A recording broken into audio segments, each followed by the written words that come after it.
Welcome to Flat Earth Debate Uncut and After Show.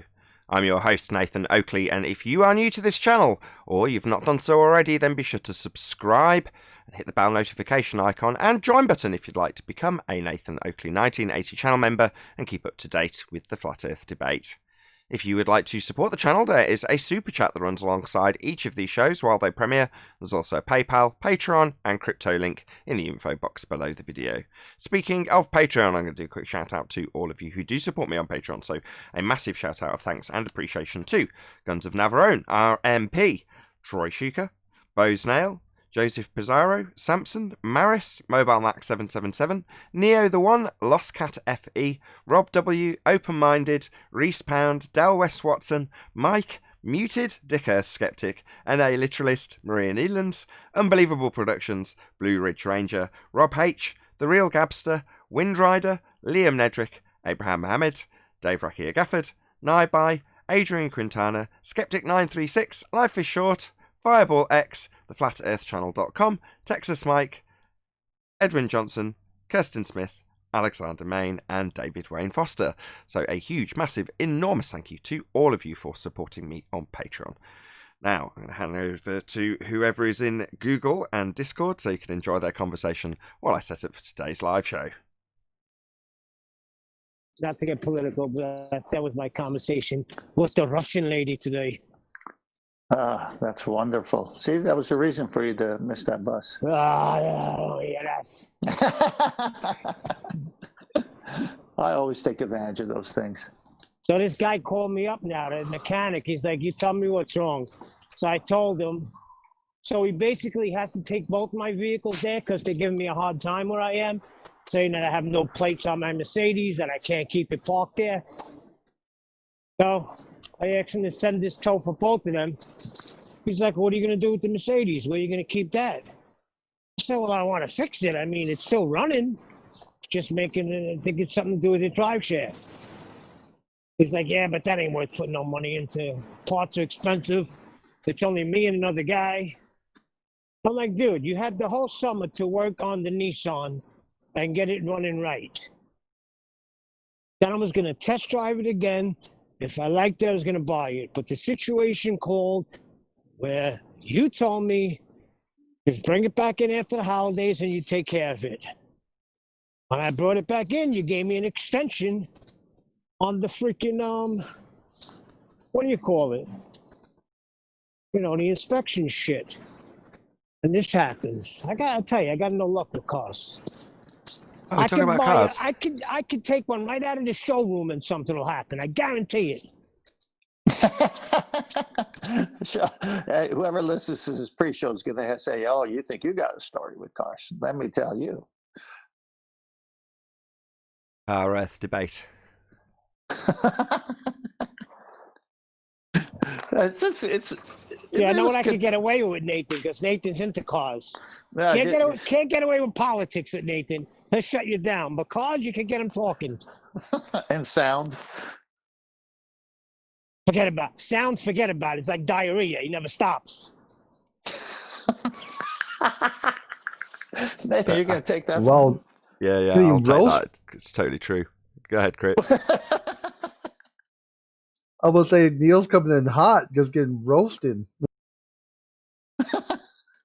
They try to stay on the good side today. It's all true, so I can't really argue with We're him. not going to go to sound because it's true. We're not going to go to cars because it's true. Let's go flat Earth because it's true.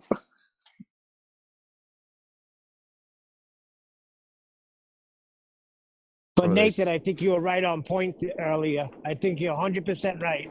That explains everything. Yeah, I want to get a few more opinions on it, so I don't know if you've done that just to throw a spoiler in or an in-joke in or whatever. Yeah.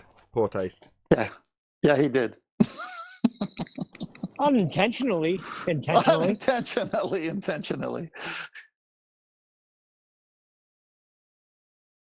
Yeah, we were talking about a psychological aspect, and given that it's a pseudoscience, it's something that I'm hesitant, that's the word, to talk about.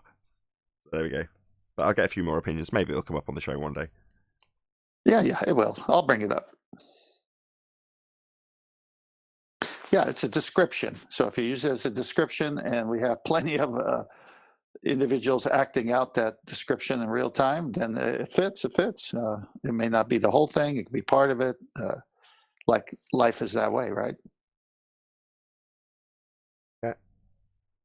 So yeah, it's just, again, I've got to give more detail now to the audience. So it's just in regards to some of the behavioural patterns that we see on the show. And yeah, so I won't say any more than that. Let's just leave it there. You got it. The body of science. Hold on. Anyway, there's a reason why they put this delusion in place in the first place. Neil, don't you?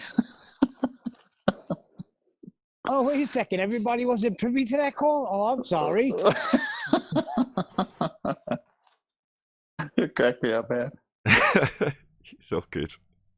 He's an excellent witness. What? Wise guy. So Huh? let's go. It's like the mafia guys when they get caught. The cops say it takes one smack to get him to talk and 1,000 smacks to get him to shut up.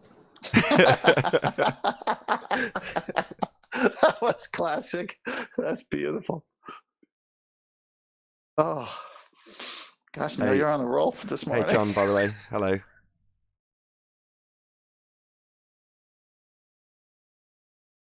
He's obviously It's sloped not off. for long because my battery is undead, so I got to step out and charge for a while. But I'm listening. Okie All doke. right. So the body of science, we discussed that yesterday's show, how Rumpus always uses that, or did use that. And now not just Rumpus, but everybody else is going away from anything from science, because science doesn't prove things. To be in a position to be using something, then later saying, oh, I can't use that argument because it hurts me, so I won't use it anymore, is what I'm thinking. Yes, they say science doesn't prove things, but that's all it does.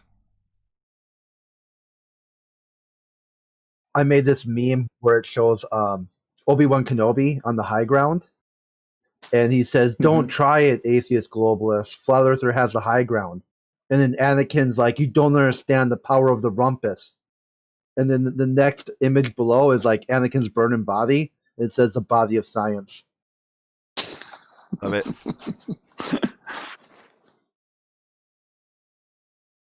Yeah, he said I'm trying to science find the doesn't right. prove things. It just infers. Well, why do you think we have the science department for? So we can get away from inference. It's the opposite.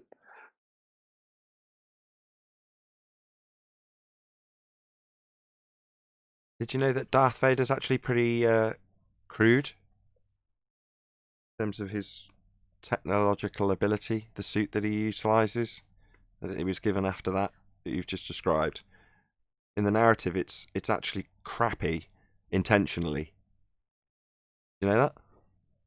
No. Yeah, Darth is given an intentionally inferior suit, so to speak. The mechanics of his suit are crappy. And the reason for that? Keep him under control. I figured you Really- would say that. Yeah, because he would have destroyed the Emperor. Are you kidding me? He had to keep him like a half crippled. Yeah, weak. Exactly. Always in pain too. Like the suit was, like overly cumbersome and like really hard to eat and drink and use the bathroom and stuff. So he was always pissed off. Like, so he never really got a chance to just settle down and clear his mind and meditate and see what he was doing. That was a perfect pun. Know what you just did? Yeah, about clearing. No, you said you said the suit was hard. He could use the bathroom, but he's always pissed off. I thought it Oh, was, that thought it was too obvious. It's fascinating stuff. Yeah, we actually on that I know Gamma Panda server we were talking about something similar with when Magneto helped Quicksilver when Apocalypse was going to kill him. And it was like the same thing what happened with Darth Vader. Like he finally broke out of his mindset once he realized that Luke was going to be killed by the Emperor. So the question is like, how many of you globalists here would reject your own children if they became flat earthers? Father, And sadly, please! about half of them said yes, they would. Which leads into That's a how joke where chained to the ball they are. leads into a nice sorry, little... Nathan, go ahead. Sorry, my bad. No, I didn't hear you talking. I kept going. I was interrupting. I thought you'd finished. I was interrupting you. Sorry. Yeah, the last point I was going to say is that's how chained to the globe they are, that their own flesh and blood that they'll reject for this fantasy model. Well, it's not just particular to that. It's politics. It's all types of religious positions that people have, make them disassociate themselves from their kids, and vice versa. People fight over sports teams, believe it or not, don't talk to each other. I mean, it's just a condition of a human being to be so serious about something to where they're willing to cut off everybody. You don't know the power of the heliocentric model. I must obey my master. What's gotten into Neil today? Start talking Star Wars right up my alley. So you're saying, would you disavow your own child, which leads me to consider a scenario where, the mother walks into the child's bedroom and she can only see the back of the child, and he's clearly looking at something on his computer, and she goes, "What are you looking at?" And the child turns around and goes, "It's porn, it's porn!" She looks on the computer and there's an azimuthal equidistant projection on there, and she goes, "No! Why couldn't it be porn?" That's awesome. That should be turned into a meme. The reason it can't be porn because they can't handle the naked truth. Boom, boom. Stop beating around the bush.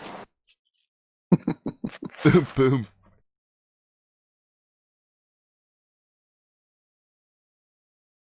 Well, I actually set out a challenge to Mr. Blue Marble Science that keeps running away. Wonder why that is. What was your challenge?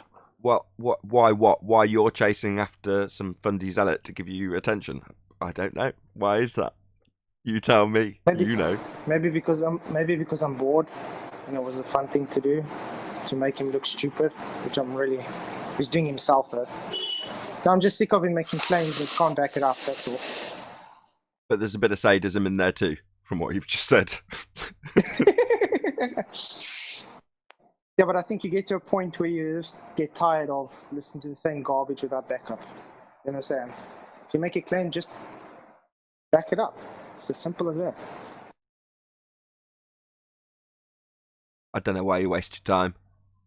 I don't know why you give these people your attention. Don't get me wrong, I get to hear about it here as you tell me about how much attention you've given them, and without it, I probably wouldn't have a show. So I should be careful what I say, really. You're two positions removed. Well, from this chair, I don't care about what they do, and yeah, obviously I'll sit and listen to the position that you take now, and I'm not intentionally, well, I am deliberately and intentionally and overtly trying to belittle it, but for only humorous reasons, you understand, Flatsoid. Feel free to tell us all about the scenario. Don't worry, I'll wait for the show. Because I actually got, I already put it in last night, the Messi's response. It's actually quite hilarious. Contradiction in his own statement. Now, what was the statement? I'll quickly get it up. Okie dokie. Da, da, da, da, da, da, da, da, da, da, da, da, da, da, da, da. Enough time? Da, da, da, da, da, da, da, da, da, dun. I don't know the ending. Dun, dun, dun, dun. Okay, I'll put in Master B. You put it in Master B. Excellent. Good timing, as I've just run out of notes. Okey doke. Do you want to read it out? I've got it up. I read your description, and I'm not going to respond to a straw man like that. You've been programmed to spout this single vector bullshit, and nobody makes that claim. This is what happens when you listen to people like Nathan and QE, who are both technically illiterate dipshits. I can prove gravity acts like a force, and I can prove a force will create a pressure gradient in a gas. That's game over. Isn't it funny how he claims he didn't say that and it says it in the same comment? Just got one word that I want to know what it means. What's acts? If I act like a child, for example, that doesn't make me a child. And the fact that he can prove that gravity acts like a force? Sounds like another thing way is of on saying you can think of it as a force. Doesn't it? That's what it Yeah, but sounds here's like the to thing, me. Nathan. Nathan, if I calculate that you're acting like a child, then that makes it true. What you're saying is if you provide me with maths that demonstrate by way of behavioural psychology what age range I would be subsequently categorised in, that would make me a child by definition and mathematics. Yeah, I can mathematically bring you into existence just by doing a bit of maths. Wow, that's fucking loud. Who's that? Yeah, who's that? That's Flatzoid. Lloyd. Oh, shit, sorry. No swearing. I did mute it, but I'm in the booth, so it probably went on again. Yes, Thanks for mumble the mumble explanation. in a booth, mumble mumble. Yeah. So this is where I got to on mine, Nathan. That video I did yesterday. Basically, we've got Einstein that can calculate the effect that he observes. We've got Newton that calculates the effect that he observed. We've got me that can calculate the effect that I observe, but I can also demonstrate my calculation to be true. They can't demonstrate, they can only calculate. So which is the stronger piece of evidence? Is it the one that calculates and then demonstrates, or is it the one that stops at calculation only? Well, the one that demonstrates empirically what the cause was, which is the one Which is that where- is into the method, right? Which one's that? Yeah, of course. That would be me, the That would be the one that you did, right? Where are we calculating in science again? We're not. Isn't science supposed to be quantitative? Correct. I know, yeah. I'm only doing it to appease them because they think that mathematics makes their position with Einstein. But they don't realize that when they're calculating with Einstein or with Newton, the fact that they're both calculating the same phenomena means that it's correlative, yet that's the standard that they're applying. And I was like, right, okay, then I'll just calculate it too. And I just demonstrate that the calculation is the same. And then therefore we're all now three of us are correlating, right? Hold on, did But you the say trouble is that? I can demonstrate. Did you say they're calculating the same phenomena? Because they are not. Well, they say they're calculating the same phenomena. Well, one phenomena that was claimed was superseded by a conceptual medium bending. So mass attracting mass. I know, yeah, but they conflate between the two as though they're one and the same. I know technically there's slightly an ever so slight difference at light speeds and Slightly? shit like that. But Slightly. They're in completely different dimensions. I know, but they're calculating the same phenomena. They say. Same phenomena. Bending space-time versus mass attracting mass is not the same thing in any way, shape, or form. Descriptively or otherwise, I agree with semantically you. or I otherwise, agree. they're not the same. They're not even in the same geometry. I agree. I'm not disagreeing with you. What I'm saying is that they say that. So I then use that and say, okay, so if you've got person A and person B that are calculating what you say is the same phenomenon, now you've got person C that's also claiming that there's a calculation for the phenomena.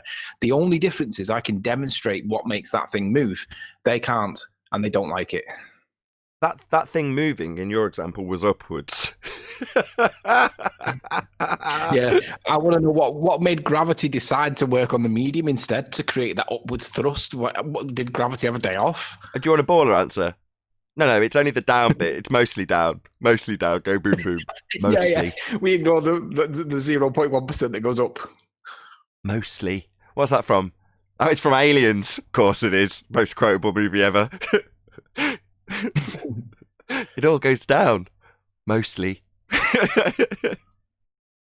It's interesting that most flat earthers, like the ones that are on the fence that are not quite sure which way to jump, we haven't pushed it enough yet, but the aerogel bit being like 6 times more dense than the air, that's the phenomena that they believe they're observing. But when they realize that all objects of mass, that were at least stuff that we're aware of anyway, are more dense than air, and that's the perceived bias that they think's a phenomena. But when you realize it's actually a state of ignorance on your behalf, then all of a sudden there's no phenomena there anymore, and we do know why things move. So I'm hoping to push that point a lot more because I realise that people don't, at the minute, don't really get it. It's coming though. It's coming. Baby steps. I think people get it. I don't know No, what you I've guys are talking about. Rumpus says science is about measuring numbers, so you guys are all wrong. Not Yeah, manipulating the presumed cause. Yeah, who needs experiment to be scientific? Come on. Okay. Science. Thank you just as I've just taken it off screen, thank you for sharing that, Flatsoid, by the way.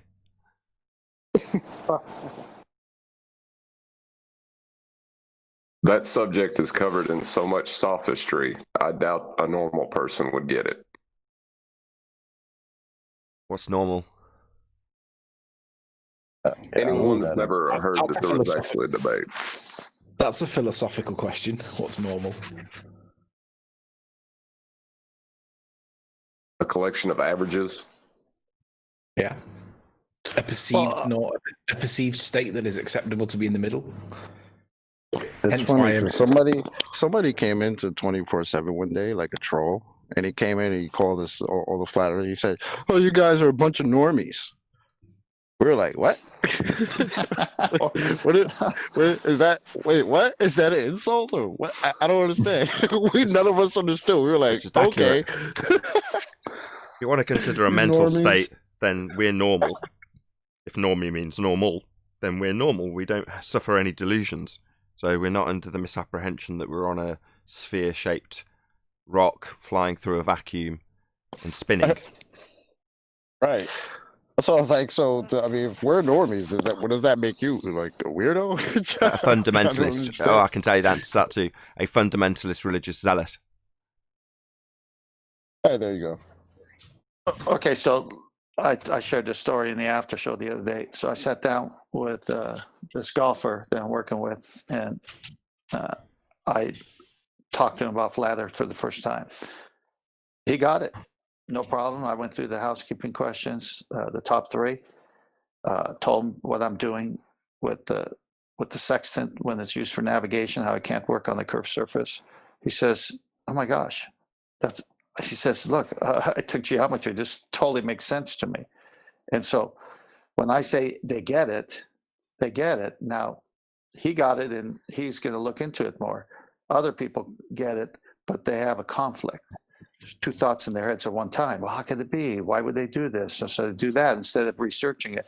Then you got the super trenchers like Rumpus, who are just in always contradiction in the way they speak. So they're violating the law of non-contradiction.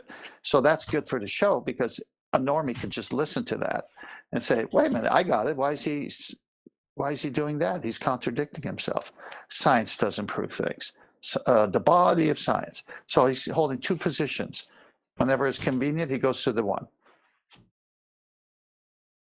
I'm not talking about those questions. I'm talking about the actual gravity argument that seems to be happening. It's just full of sophistry is pretty much it. You're right. But how many normies have a gravity argument?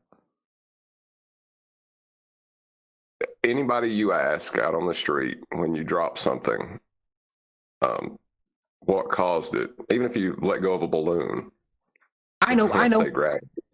It's more dense than the medium because all objects of mass are greater than density in the air. But you're right. Everyone thinks it's gravity, right? And no one ever questions it because it's never really been brought up as a contentious issue. But once you realise it is contentious, and if you were told that in school when they told it I wouldn't have got to 36 before I started questioning it. I wouldn't got to 40 and realised it was a lie. But if I'd have been told it when I was 16, that would have made me think more about science than considering that everything was already established and I didn't need to learn it because it was already known and therefore, I'm an insignificant speck of dust. If somebody would have said to me, gravity's not proven science and you can believe it if you want to, but it's not within scientific method, that would have been like, what? What are you talking about? They didn't. I took this. Sorry. They didn't, though, did they? They did the metaphor of what happens in the Truman Show when he's a young boy in front of the teacher and he starts questioning the world. And she pulls down a map, says, it's already been figured out. There's nothing to discover. Yeah, I remember that scene. So when I was talking to this guy, we were sitting at a table, and there was a fork on the table, and I said, "You think gravity's keeping this fork down?" And he just looked at me, and I go, "If I pick it up," and I did. If I let go, what's going to happen? It's just going to fall down. I go, "Why is it falling down?" And I went through what Anthony said, the medium, the denser, and so forth. And he says, "Wow, that makes so much sense." It does. It's so intuitive. It's so obvious. And then, like, if you change the medium and then it causes something to start to move up, like the egg, then that works for everything. That's why the steel anvil floats in the mercury, because it's more the mercury is more dense than the anvil, so it pushes it up, it displaces it, right? It's all got to be done inside a container, but nonetheless, it does it. Right. So I took the fork and I held it over the table to where the only thing that would support the fork when I let go would be the floor about 3 feet down. And I said, "Okay, so now if I let go, where it's going?" He says, "It's going to hit the floor." I go, "Will the floor hold it up?" He goes, "Yeah." And I go, "Why?" He says, "Because it's denser." And I go, "But here the table got in the way because it's denser, right?" He goes, "Right." He goes, "I get it." Helium balloons rock in that example. Yeah, I brought that too. Helium balloons are less dense, not rock. Hello, Domino's Pizza. Can I take your order?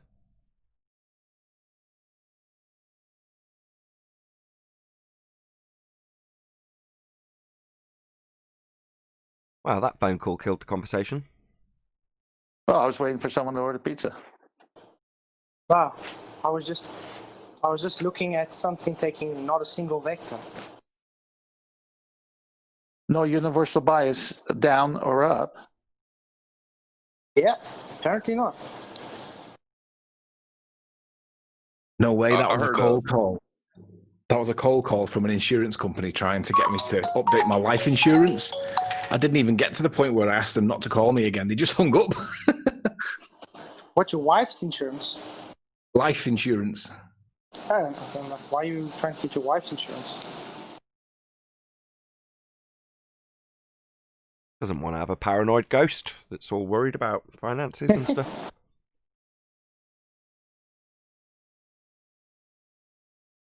Well, in the fundamental difference between the two gravities is one's claimed to be a force and the other is like one's a pulling force and the other is claimed to be a push.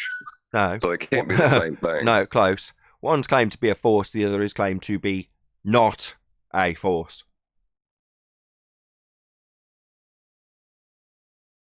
Have you never seen the presentation by QE where he brings up about 25 citations where it's described as, quote, not a force, end quote, by about 20 different people?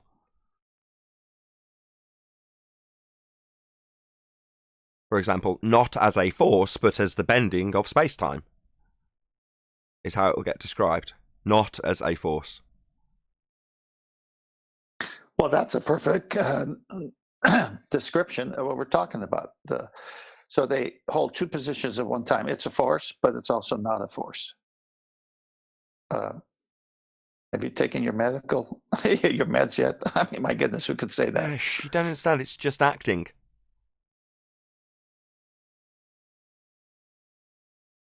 Acting?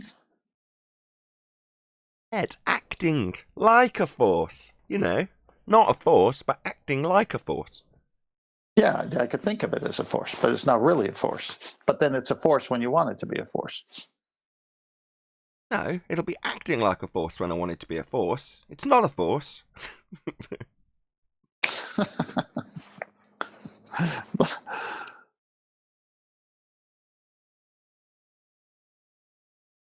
Well, much like the Earth curve, and the horizon was the Earth curve, blocking the bottoms of boats and buildings, the thing on gravity was, that's what keeps us down.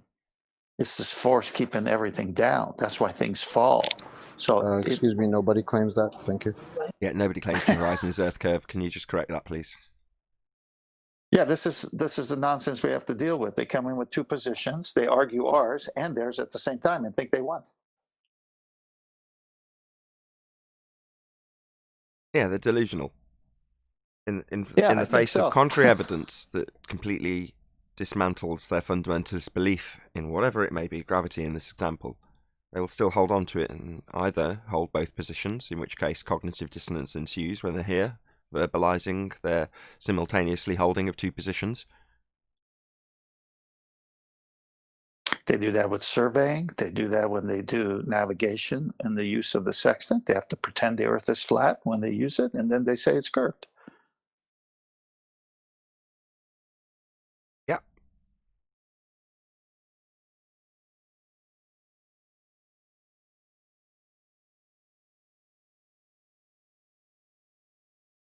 I like it. I like the topic, the show, the way this gets broken down here, and I could share these things with normies, and it's like, where'd you learn this stuff?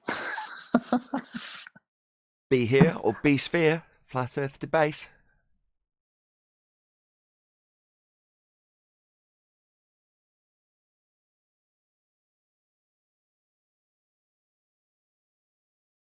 The Fundy muting I'm not going to tolerate anymore, by the way. So I listened back to yesterday's show, and basically the second the Rumpus attempted to obfuscate and ignore what was being put to him, I just kicked him out, and that's how it will continue.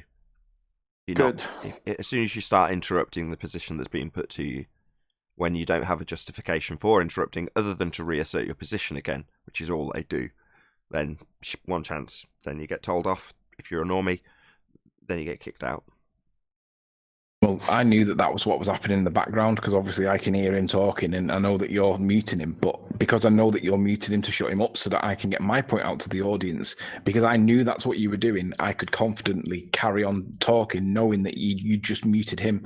So my point gets across to the audience, because no matter what he says, depending on which way he steers the conversation, there are valid opposing and counter arguments that devastate his point now. Now, 18 months ago, I wasn't in that position, but now I am. And it's like, no matter where you take this Rumpus, I can kill you. And that's why he goes, you don't know what you're doing, and does all that talking stuff, because he can't be cornered. He will not, he won't allow the conversation to corner him, because he gets cornered and he has to concede, and he won't ever concede.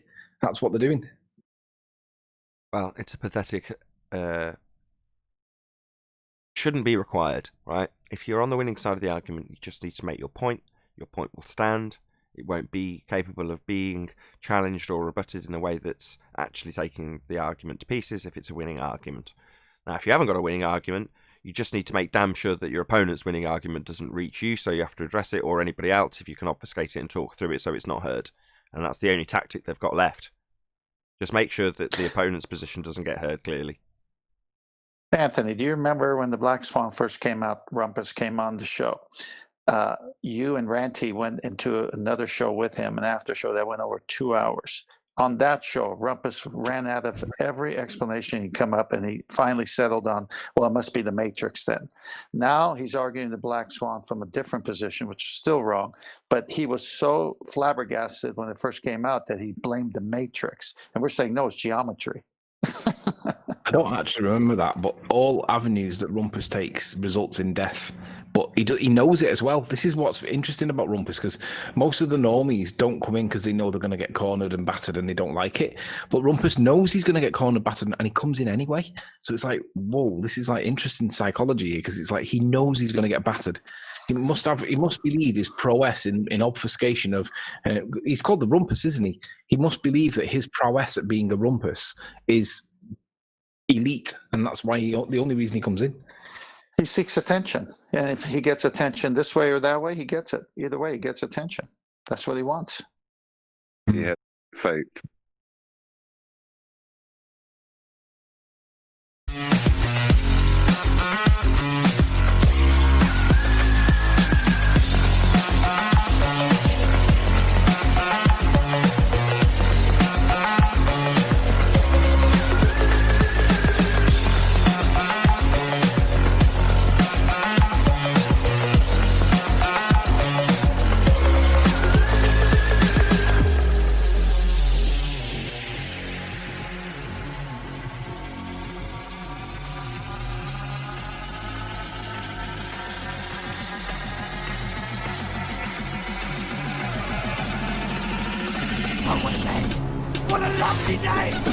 Welcome to Flat Earth Debate Live.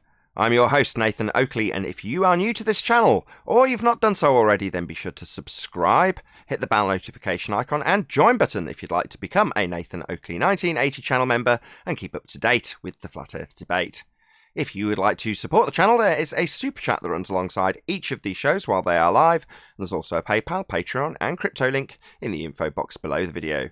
Most importantly, if you'd like to join the discussion, simply mute the page you are currently watching, then click the link in the info box below this video to join the panel and express your views on the nature of Earth.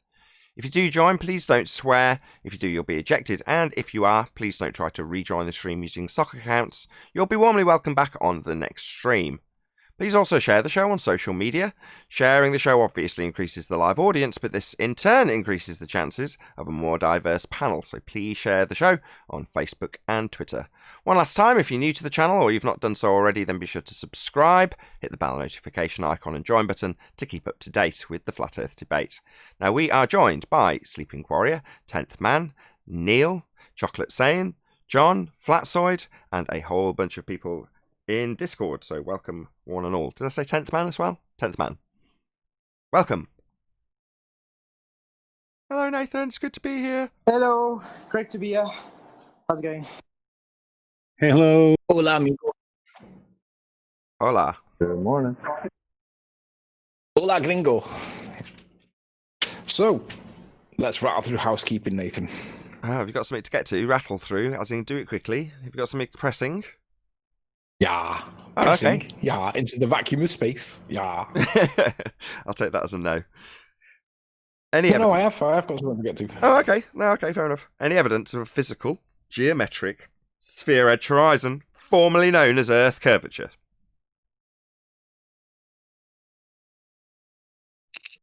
Go on, George. Nope. I think the silent. Hold on, Flatsoid. Tells you. Go on, George. I think the No. Water always finds its level. Not at all. Go on, Flatsoid. saying I think the silence speaks for itself. Oh, the silence, yeah. We're not getting any evidence of physical geometric sphere-edge horizons, and when they're presented and assumed to be physical and geometric, we point out that there's an argument in place called the black swan. Any evidence of the R value, Earth radius? No. That could also be debunked by the black swan. Black swan. The right. Earth radius evidence, it's a bit like gravity in the sense that if you calculate it into existence, it becomes proof for some people that think that calculation is some kind of evidence. Any evidence of a self-perpetuating molten iron core at the centre of said presupposed spherical Earth? Just P waves and S waves in it. If I draw you a little pretty diagram around a sphere and then claim that there's no other way it's possible, then people will just accept that that's true. But ultimately, it's still just a diagram with pretty pictures on it saying that that's true, and that's the standard of evidence if you're a belather. Well, beyond the presupposition of a sphere that's being drawn in a depictorial example of P waves and S waves, the P waves and S waves aren't actually that accurate. Quite the contrary. It's not a presupposition, Nathan. It's impossible on any other shape because of the reflections. The inaccurate predictions that P waves and S waves make are impossible on anything other than a presupposed spherical surface. That's fascinating. Moving on. Any evidence of the distance to the sun? And hello, Brian. It is everyone. So Very well. how can you have a distance to something you don't know what it is or where it is, if it's tangible? You Just can't. calculate it into existence, and then once you've calculated it based on something, then we can just basically claim that that's good enough because it was close.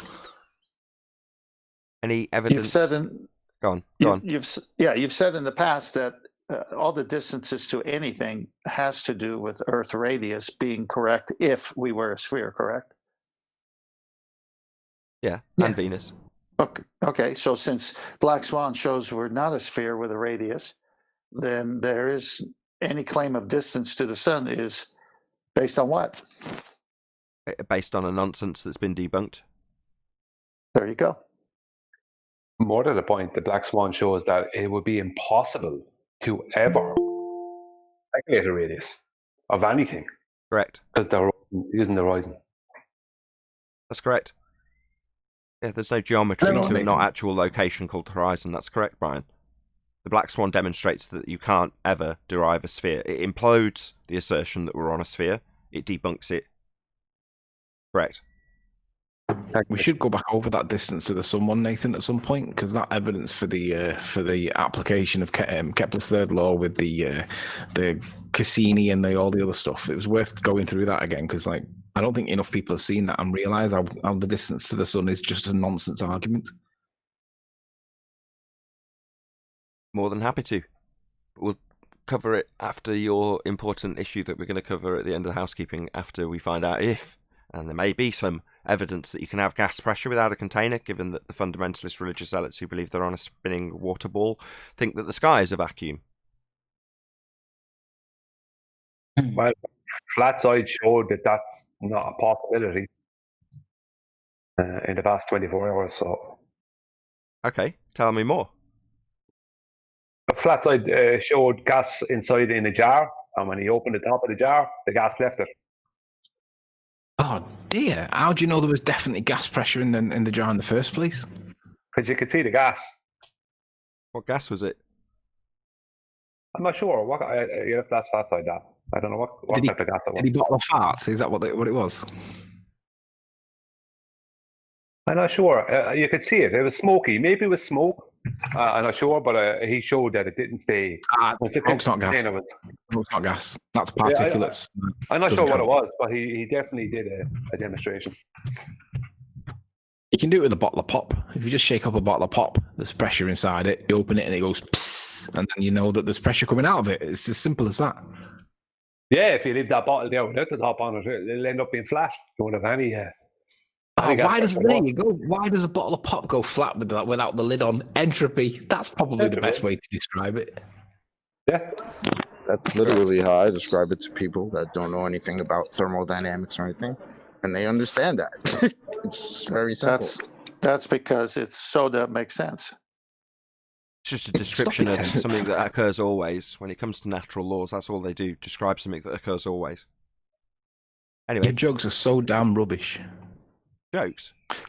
I think they're on point. I mean, when he you missed it. I said, so damn rubbish, soda. So damn rubbish. You can't. Terrible. You can't use so soda loose. twice. It's a kind of...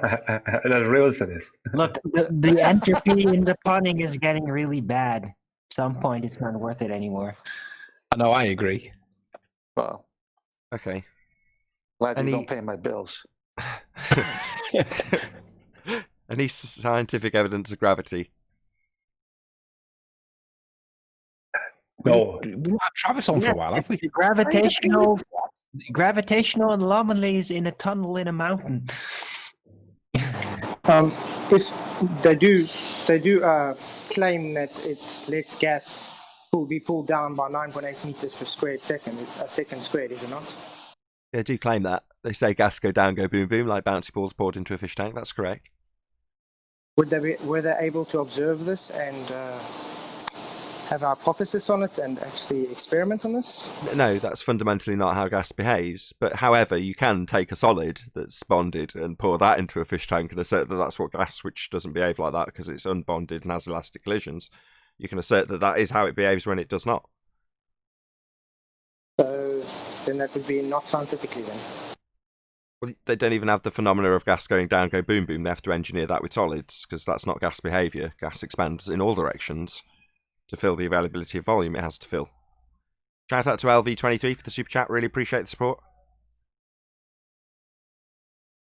Hey, by the way, is Skype having issues with other people too? Yeah, yesterday for me it was, yes. Just one more housekeeping question. Any single viable hypothesis from any of the fields of astronomy, cosmology, or astrophysics? Email. Email is not a valid hypothesis. Or a viable hypothesis. Depends on what the email says now, doesn't it? If it's got a phenomena iTunes? and a presumed cause and a null, then yeah. If not, no. Whoever that was in Discord, go ahead. What about iTunes? Sorry, George, go ahead. What about iTunes? No, that's saying, iTunes, not a phenomena. No, go ahead, George. Or Crit. Yeah, I looked into this more, and there's actually something interesting. They call it the rare Earth hypothesis. And they explain that Earth is so unique and so out of the fringe of anything else they observe that they completely factor Earth out 100%. It's not even included. Oh, I know even why. You know why? Because everything you see up there, it's all like spherical and all. So, well, the actual Earth is flat. So the Earth is being flat is the only exception in their assumption of what everything is. No, what they're actually doing there is they're absolutely admitting that the globe Earth model has absolutely no relevance to reality whatsoever. That's exactly what they're admitting. Correct, there. Brian. Again, 2 for 2. Exactly. Yes, that's what it's saying. It's saying the model of a sphere Earth in a vacuum spinning violates natural law. So we just won't consider that model when we're talking about reality. Well, that's nice. A bit like natural law, eh? Natural law doesn't concern itself with violations of itself that are fantasized into reality by pictures from the TV screen. It just describes things that happen always. That concludes housekeeping, Anthony, if you want to take it Light of the Earth, isn't it? Oh, wait, hold on. Was that, hold on. Question about Skype? Go on, whoever that was it Crit? And then Arwin afterwards? No? Oh, no, No. go ahead, sorry. No, it was George. I was just kidding.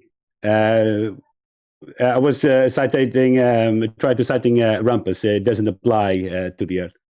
Oh, yes, indeed. When he's describing his model of Earth, he would say that the second law doesn't apply. Well, it can't apply because they've got a natural law violation directly in contravention of the second law, so they just don't apply it to the model. That's correct. Not joke, that's absolutely what they'll do. They'll decry that it should apply to Earth in their vernacular, meaning their model. Go ahead, Arwin. Right. So is anybody else experiencing like this bizarre font rotation where in Skype I literally can't read what anything is saying anymore because it's using this really bizarre font?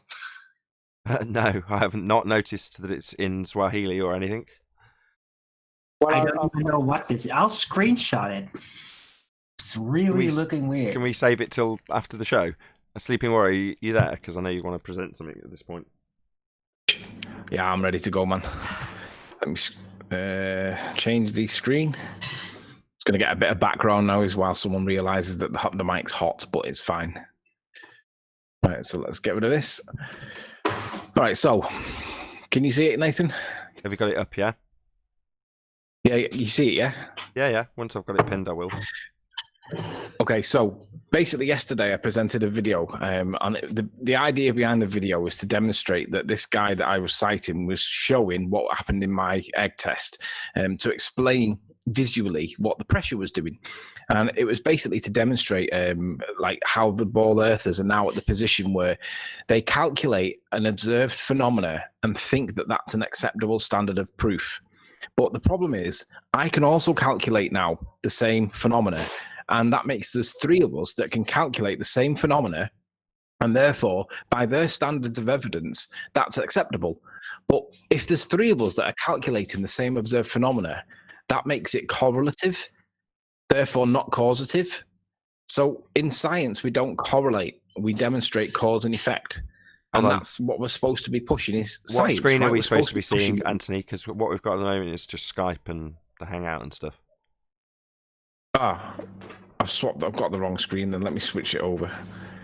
Present screen, entire screen. Should be that little bugger. Should be that. Okay. Do you have the yes the YouTube Carry on. window? Carry on. Okay. All right. So this video yesterday was to demonstrate that blurthers think that calculation is sufficient standard of evidence to demonstrate that something's true. They can calculate something into existence, and that makes it true.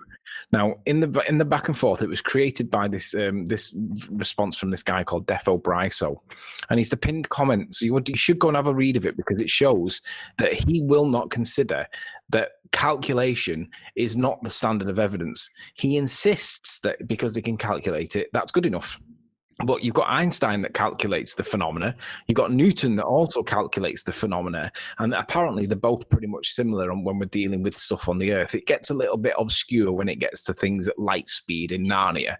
But nonetheless, he thinks that that's an acceptable standard because they both calculate the same thing. Well, guess what?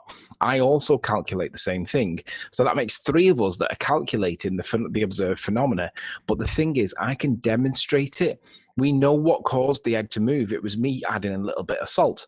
So we know that if we manipulate the presumed cause within scientific method, that demonstrates the proof that something did get caused by something else. And I can demonstrate that. So now we're in a quandary where they can calculate it, so can I. I can demonstrate it, but they can't. What standard of evidence are we accepting? And I can tell you one thing, they're never going to accept that a flat earther has demonstrated something that's basically more credible than science, than Newton or Einstein. I'm just going to be totally dismissed, but guess which one complies with scientific method compared to the others? Me! I'm done. Cool. Thank you.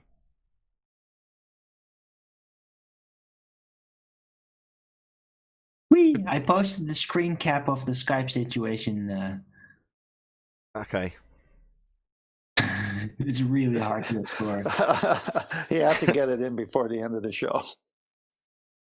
Yep, the Skype issue's going to have to wait. I'm sorry, Owen. It's in Skype? The Skype issue's in Skype, is it? Oh, thank you for that. Let's focus on this for 20 minutes. Well, listen, that's a logical inference. The Skype issue has to be in Skype. Yeah, but the proof of it is now in Skype. I managed to make a screenshot and dump it in there, so you can see what it looks like. In Skype of your evidence, I don't That see does it. look. That looks like Kryptonian or something. Like, what the hell is that about? How dare you, Chocolate? I You don't know. just interrupted a pun. Oh, and I know that it's in Skype, but if I think of it as that it was in Messenger instead, does that mean that it was then in Messenger because I can think of it that way? No. Oh, that makes gravity not a force then, right? Oh, What is segue. gravity? Thank God. Well, I have No. something to say on Anthony's. What's gravity? Yeah, now we've got 3 people trying to segue, and it seems like Brian's got something to actually add. Go ahead, Brian. Yeah, thanks, Nathan. Concerning this whole issue that the ballers have, I'll go back to the question I was saying that I would have wanted to ask Rumpus yesterday, and that is to prove mass exists, because in their vernacular, my mass and my weight are equal on the Earth, but when I'm brought to the moon in their heliocentric vernacular, then my mass stays the same, but my weight changes. Now, their whole description of mass and weight being different is only coming from a gravity claim. That's where it's coming from. So for them to prove that mass exists, they've got to prove gravity is what they're saying it is and does what it says it does. And the heliocentric model is what they say it is. And the moon is 238,000 miles away and only 1/6 of the gravity of the globe Earth, blah, blah, blah. Every time we speak about mass or allow them to speak about mass, then we are instantly begging the question for gravity and the heliocentric model.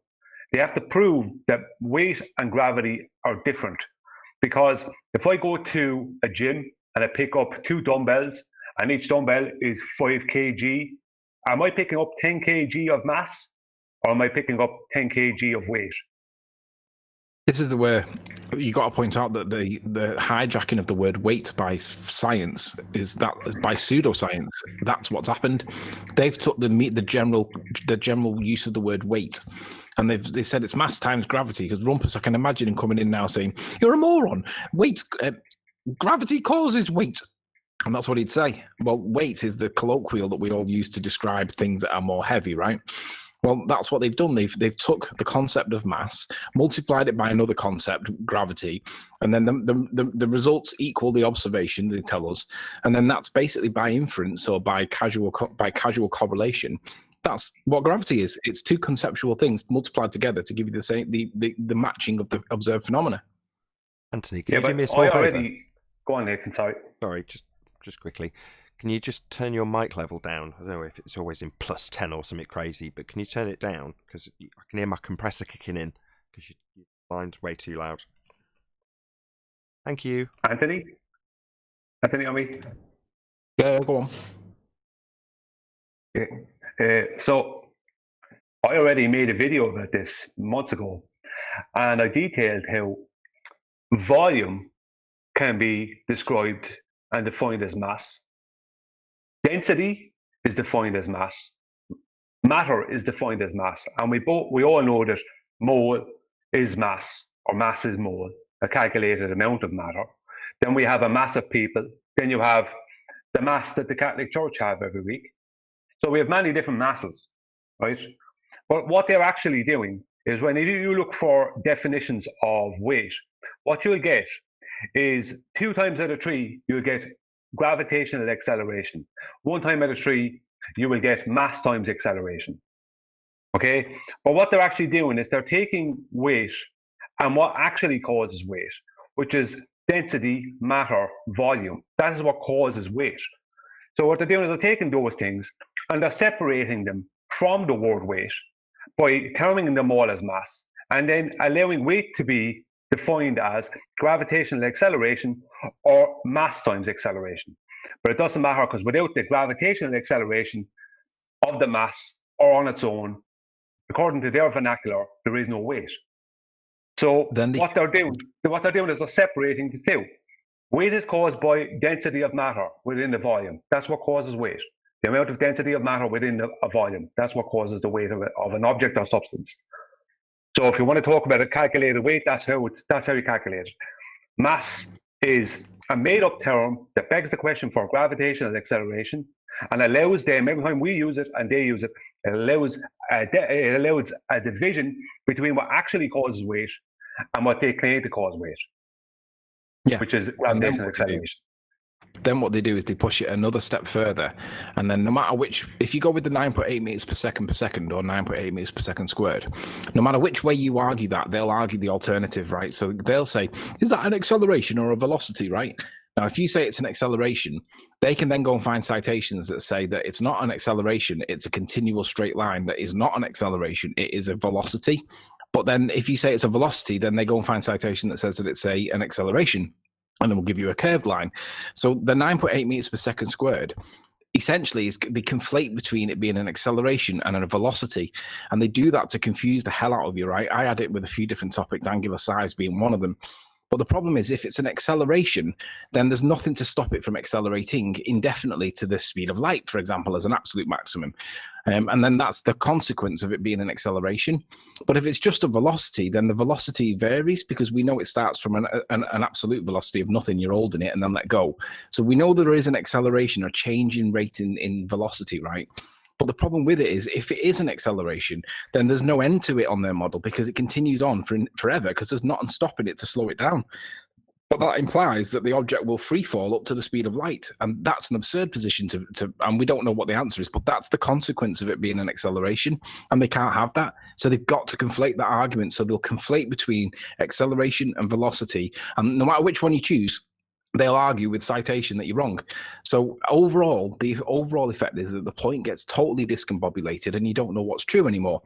But the reality is, we don't know what happens beyond a certain height, because we don't have a vacuum chamber that's the height of the clouds. But it's an epistemological position to argue or to discuss, because we don't know whether there's an absolute velocity that things can't fall faster than. But I tell you something, if there is an absolute velocity that things can't fall any faster than, why would that exist?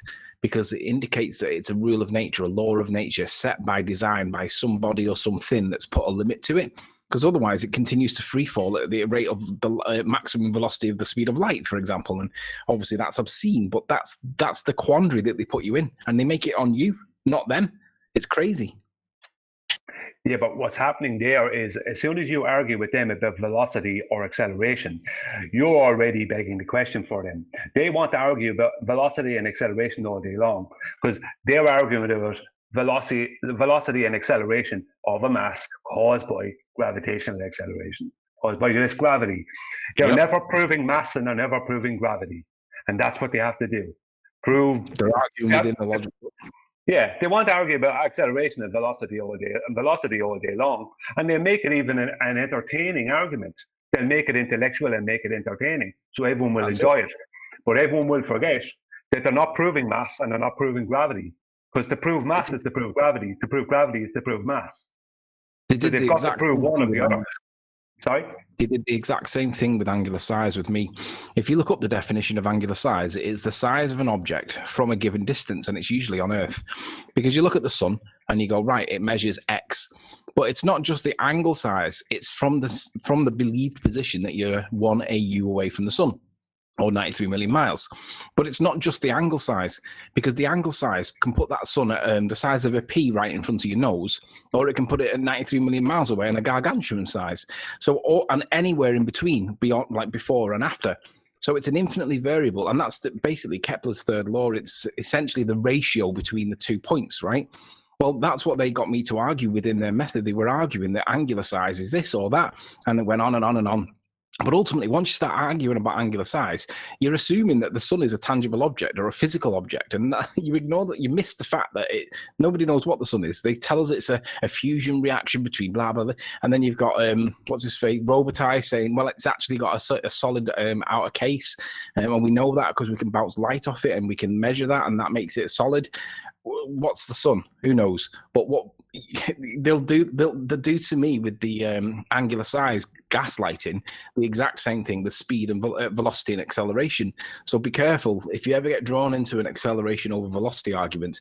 There's evidence that goes both ways, citation that goes both ways, and it's a gaslighting attempt because they want you arguing about that, not whether or not things will fall to an absolute maximum or whether they'll get to a point where they'll get up to the speed of light, because that's really that's the limitation of the argument.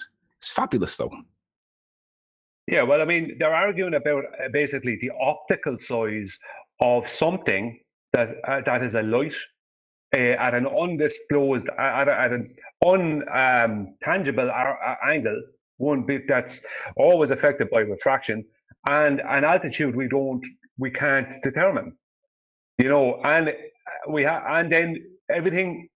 They always leave out little things when it comes to things like the distance to the sun, this angular size of the sun. Little things like below 15 degrees, you can't use a sextant because you can't trust anything below 15 degrees above the horizon because it's all screwed up and messed with. And also we have a limit to our vision in a direct straight line. And that's how the sun ends up looking. It ends up looking, due to optical drop, ends up looking like it's directly in a straight line with our eyes.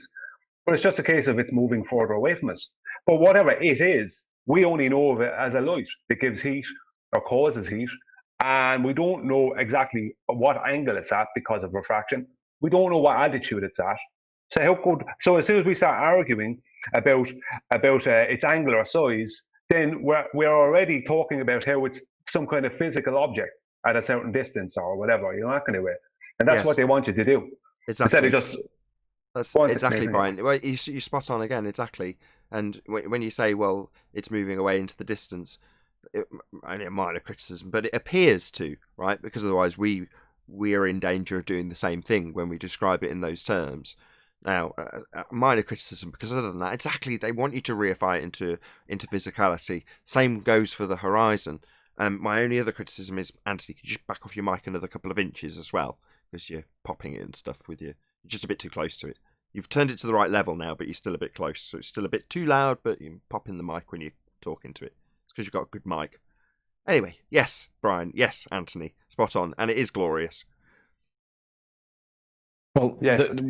The danger that we fall into is doing the exact same thing as what they do with pseudoscience, because we have proponents on our side that pontificate around the idea that there's a downwards acceleration bias, and they claim that it's because everything falls down, but then infer that there's some kind of other force doing it, just the same way that gravity is some other kind of force doing it. And ultimately, unless you can demonstrate it by manipulating it to demonstrate the cause of the acceleration, then you are doing the exact same thing that they're doing. But the problem is, when you're on our side, dare you challenge anybody that's pushing this downwards bias thing that isn't actually there, that can be explained by demonstrating that aerogel, that light blue stuff, is 6 times more dense than the medium of air, and that's where the perception comes from. So it's not actually a bias, is it? It's just your ignorance because you don't accept that all solids are more dense than the medium. Woe betide anybody that questions anybody on our side for preaching the same pseudoscience, because we get walls put up around us, people stop talking to us, and people say that we're shills or whatever. But the reality is the same rules apply against us. If you're going to assert that there might be a bias in some way, and you ignore the fact that all masses are more dense than the medium because aerogel tells you that as a matter of fact, then you're unfortunately doing the exact same thing. So don't do it. Well, the way you address that is by highlighting what your dependent variable was in your test. Well, your dependent variable isn't objects go down, go boom, boom. It's that objects appear to displace in various directions. It's not, some things, to put that into more simplistic language, some things go up, some things suspend, some things go down, right? That's the phenomena that you're studying, not objects go down. Some things go sideways. Yeah, some things go sideways, precisely. Smoke goes sideways. Exactly. So in other words, there's displacement in varying vectors. Well, that's not objects go down. So they engineer in a false DV and then assert it with things that do go down. It's like, well, that does, but what about the medium that it's moving through? That's got stuff that's going up. In complete contradiction of the claimed phenomena that they start claiming causes of with maths. Well, no, you don't have it in the first instance, and the dependent variable in your test exemplifies that, because it's not objects go down, go boom, boom. The other thing to point out is that with that egg that went up in the world, in the vernacular, if it goes up, then that would mean that the force that they insist is pulling down on mass, because mass is meant to attract mass, for some reason it had a day off and it pulled on the medium instead, which caused an upward thrust that they call buoyancy.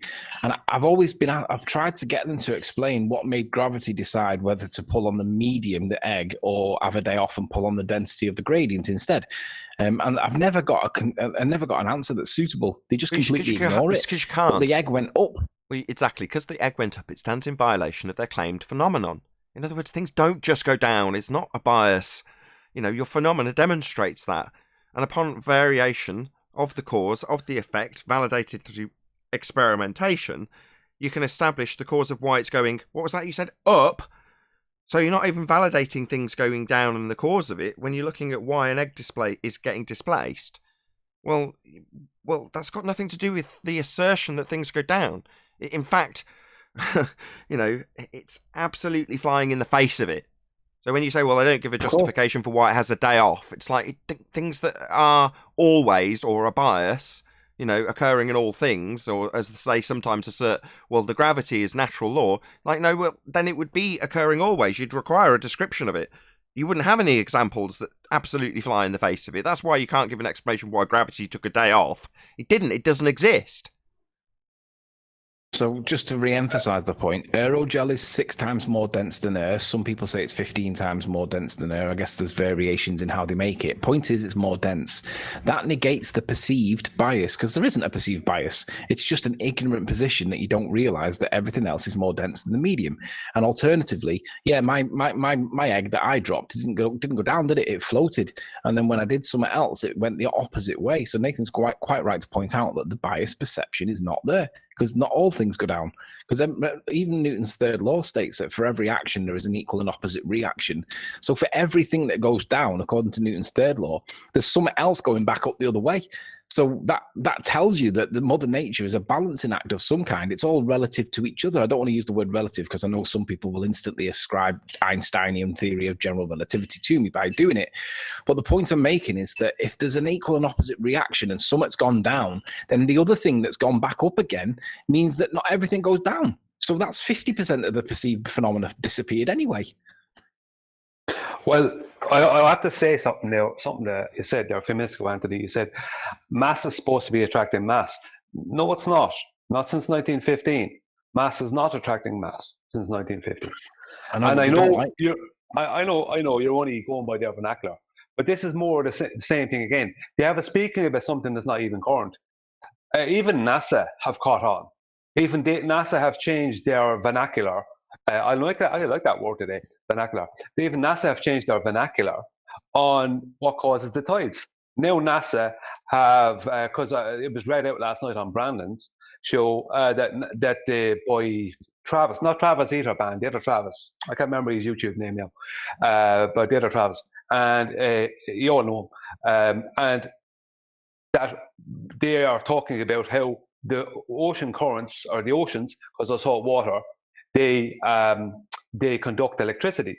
Now, I already made a video about this, and what NASA do is they bring it to a certain point, and then they leave it all out in the air as if it's all a big mystery.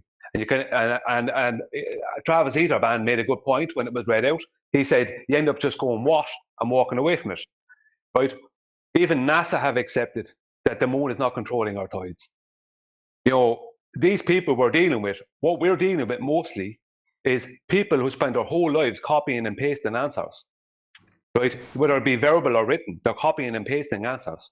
And they want to keep talking about mass attracting mass. It's over for that stuff. It's over. I It's want to been know. over since 1915. I know you know, Anthony, So the- and yes, we all know you know, right? It's a point you make quite sternly, but nonetheless, Brian is on fire today. Let's be honest. Absolutely, right? It's 106 years out of date, not in their current pseudoscience, and it doesn't surprise me that they're saying they don't have a clue why it's not the moon, and the reason is because they can't calculate it with Einstein's maths. exactly.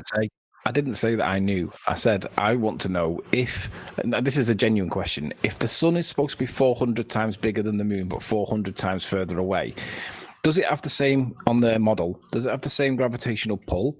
Because if it does, because it's like that infinitely variable scale, then wouldn't that therefore equally affect the tides? And the sun, therefore the moon and the sun together might be influencing the tides, No. but not the moon on its own?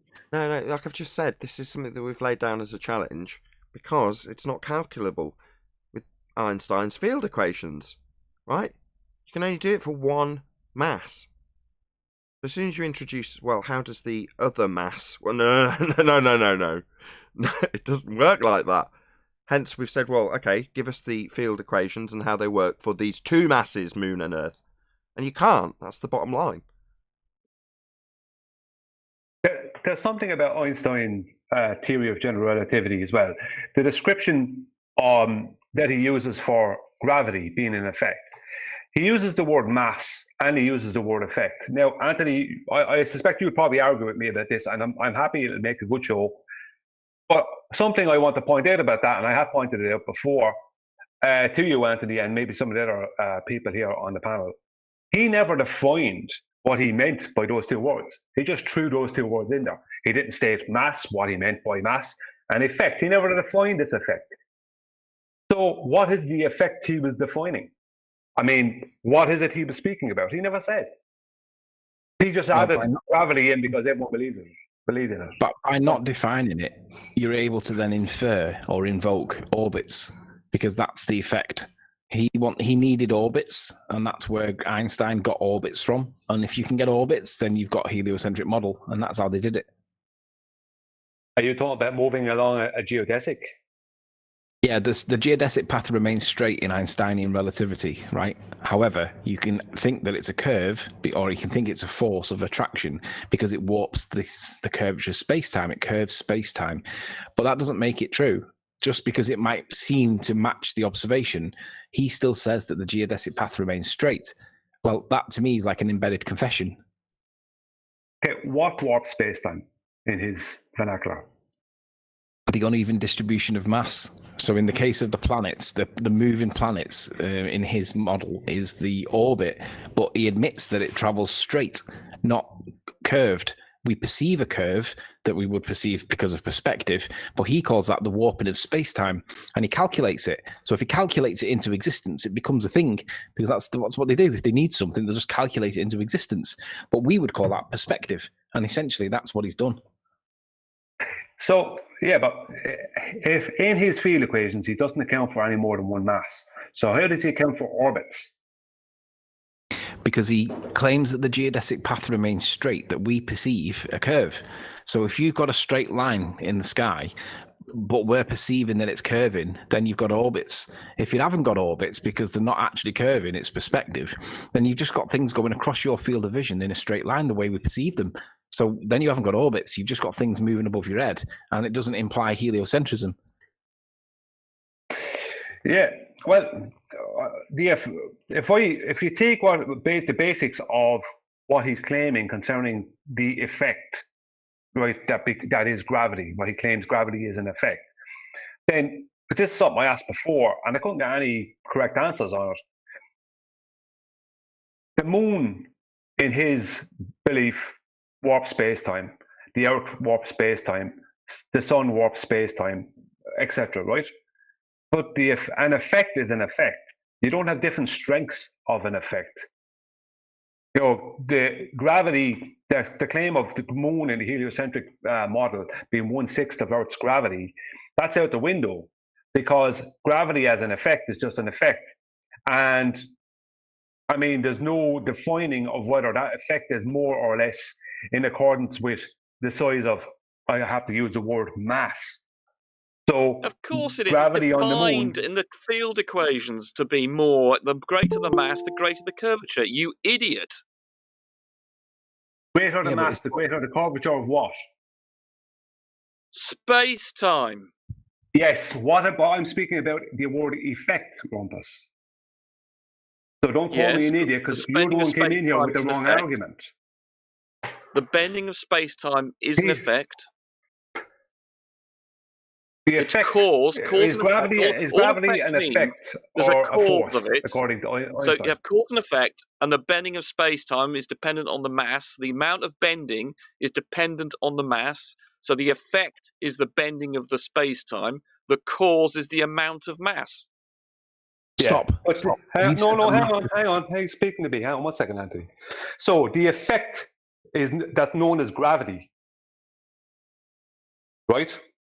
Gravity is known as an Well, there effect. are two effects. There are chains of effect. Like when I press a switch or something drops, there's a sequence of events that occurs, and there's a sequence of causes and effects. So the mass causes the bending of space-time in four-dimensional space. And then, I'll ask you again, Robert. in our 3D world, that manifests is gravity itself an as a effect force. in the theory of general relativity? You overtalked me, so I have no idea what you were saying. Is gravity an effect in the theory of general relativity? The attraction of mass to mass is an effect. Yes, it's the result. The cause is the bending of space-time. Gravity, I'm speaking about. The force. Gravity. Let me finish my sentence. As an effect in the theory of general relativity. You're not answering my question. You're answering the question I didn't ask you. The effect. Do that again and you'll get kicked out. Right, you're not going to do that here. Jesus Christ. Get one chance. Do that again, get kicked out. Well, fine. I mean, if I can't finish a sentence, there's no point in being in here. Okay, get lost. All I was trying to do was finish my goddamn sentence. Get lost. Yeah, okay. Right, you can kick me out if you want to. That's fine. I was going to do that again, and I will. Hold on, guys. Hold on. Hello. In a conversation. Hello. If you do that again, for Anthony. I'll do it again, and you'll get kicked out. Simple, Rumpus. There's your warning. Fine, you won't get another one. That's fine. If you want to behave like a little Hitler, that's up to you. I'll do what I like. So I was going to ask Anthony a question that might be interesting please answer to the him. question. Okay, what's the question again? The question is, in Albert Einstein's theory of general relativity, is gravity termed as an effect?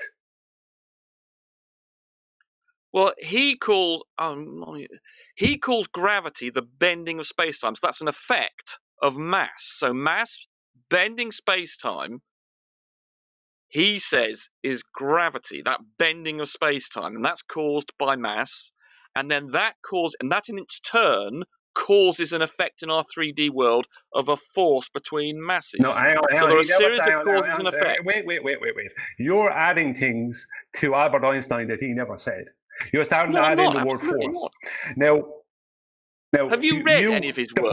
Can you let him finish, Rumpus? He's started talking and you've decided you're going to interrupt him. Well, how about all right, Rumpus. Me, then? Stop. Hey, Brian. Thank you, Nathan. Rumpus, this is the point. Albert Einstein never defined what he meant by the effect of gravity. He never defined any of that. You're adding things to it. He did. That he never said. He never spoke about a force of gravity. The bending of space-time as the result of mass. Okay. He made that explicit bear with in me a second, equations. Rumpus. Sorry, Rumpus. Bear with me. So did he therefore justify what you described as pseudo-Ramonian force space manifesting in the 3D world? Did he detail that? Can you cite him describing force space manifesting in 3D space? Can you cite that? Yes, he gave a letter, one that Anthony actually quotes quite often, in which he says, everything I've done is entirely in agreement with Newton's laws. In other words, the force of attraction between mass. He said it was entirely compatible with Newton's laws. Could you please post that letter? I can do that. Oh, I've got a question. Hold on, everyone be calm. Calm down. Hello. And we're getting to it, Rumpus. Thank you. That I've presented to you. I've also presented to you, and other people have in this panel, of the way you can use how Einstein's field equations reduce to Newton's laws in the case where you're away from a black hole or you're not moving at the speed of light. They reduce to Newton's laws. Let me ask you this question then, right? If I take Einstein's most famous equation, which is E equals mc squared, and I change it, is that still Einstein's equation? No one is talking about changing Einstein's equation. Here you are. You are talking about changing these field equations. Do you understand the limiting case? If I've got a very complicated equation and half of those terms go... Hold on, Brian. Finish my goddamn sentence? No worries. Hold on, Brian. If you have a complicated equation, and in situations that apply to black holes and moving at the speed of light, and you're not moving, and parts of those equations are only relevant to that. So if you're not near a black hole, those things go to zero, and you're left with Newton's equations in the simple case of being on the Earth. Go ahead. Now, I'll ask you again, if I change E equals mc squared, can I still claim that that's Einstein's? No one's suggesting changing E or any of Einstein's You are equations. talking about... Hang on. Okay. In Einstein's field equations, he doesn't account for any more than one mass. Gravity as a force is mass attracting mass. So you're bringing a second mass into his field equations that isn't there. And you're claiming that they are still his field equations. Right. The mass bends space-time, as was put by Wheeler, I think. Space tells mass how to move, and mass tells space how to bend. So they are mutually responding to one another. So in Einstein's field equations, he described... Oh, let me finish, for Christ's sake. In Einstein's field equations, he describes how space-time is bent, and he also describes how, by the texture of space-time, how mass will move in the presence of a bending space-time. So as Wheeler said, mass tells space how to bend, and mass tells space how to bend, and space tells mass how to move. That's how it works. Thank you. Just bear with me a second, Brian. Just bear with me a second. So in Einstein's field equations, then, does it describe how one body of mass is calculable as attracting another body of mass in the equations? Well, it doesn't attract it. In Einstein, it doesn't talk about attraction. He just bends space-time. And then... Is that a no? Just need a no. So when you say that they're translatable, he can't even calculate one body of mass attracting another body of mass in the field equations. Einstein's equations reduce to Newton's laws. That's not what I asked. I asked if in Einstein's field equations he could calculate for one body of mass attracting another body of mass. His equations don't talk about attraction. They just reduce... Sorry, well, in Newtonian, they do. They talk about mass attracting mass, so they don't seem translatable. But his equations are four-dimensional.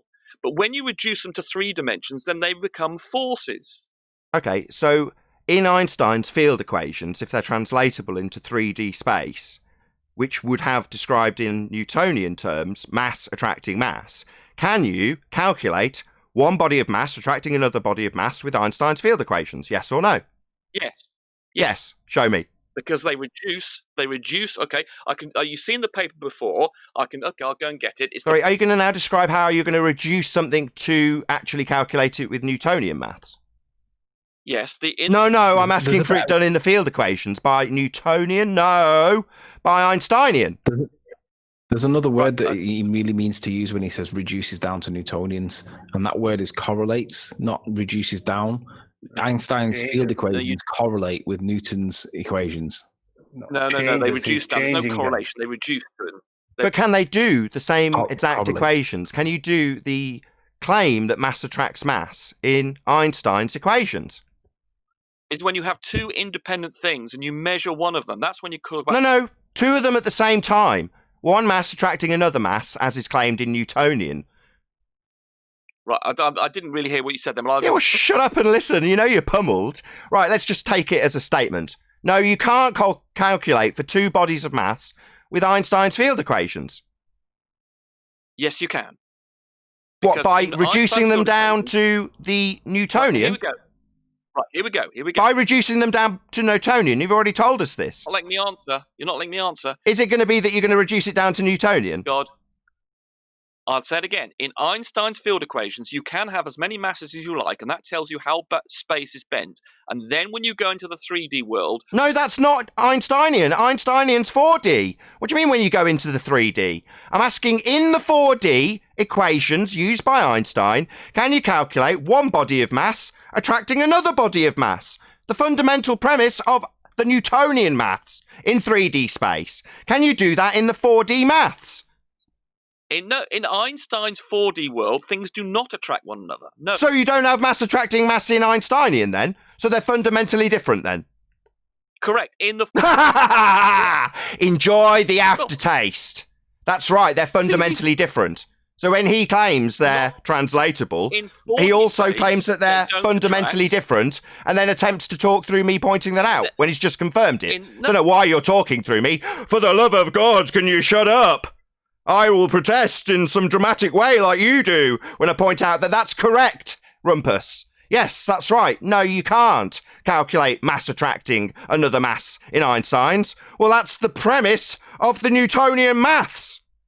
No one has claimed in 4D space there's a mass attracts mass. Well, that's the fundamental premise of the Newtonian, and you're claiming they're translatable into each other. So you're saying that one fundamentally can't do the one that the other does? Well, that means they're not translatable, you idiot.